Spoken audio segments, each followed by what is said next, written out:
हिसार के थोड़ा सा आगे एक कस्बे का सरकारी कॉलेज है और वहाँ की एक महिला लेक्चरर है, उसके साथ उसी के कॉलेज के एक पुरुष लेक्चरर ने उसका यौन उत्पीड़न किया था और उस मामले को दर्ज हुए भी 2 महीने से ज़्यादा हो चुके हैं, उसमें भी आज तक कोई गिरफ्तारी नहीं हुई थी।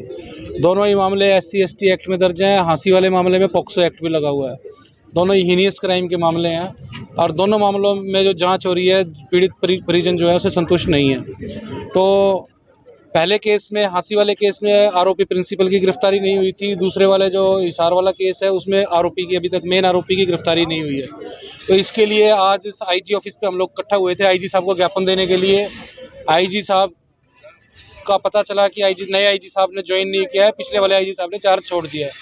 तो हमने पूरे शहर में फौरा चौक से लेकर DC ऑफिस तक यहाँ पे पूरे शहर में रोष मार्च किया और रोष मार्च करने के बाद सरकार पुलिस के खिलाफ नारेबाजी करते हुए हम DC ऑफिस में यहाँ पर आए थे।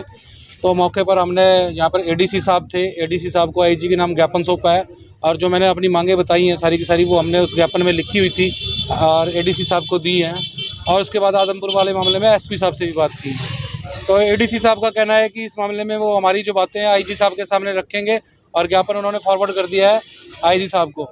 और SP साहब ने हम लोगों को कहा है कि अगर आप इस मामले में जांच से संतुष्ट नहीं है तो आप लोग लिखित में रिक्वेस्ट दे दीजिए, हम इस मामले की जांच को ट्रांसफ़र कर देंगे। तो अगला प्लान ऑफ एक्शन हमारा ये है कि जैसे ही नए IG साहब 1, 2, 3 दिन में चार्ज ले लेंगे, हमारा प्रतिनिधिमंडल दोबारा अपनी इन्हीं मांगों के संदर्भ में IG साहब से मिलेगा और दोनों केसों में जांच का स्टेटस बताएगा और कार्रवाई की मांग करेगा।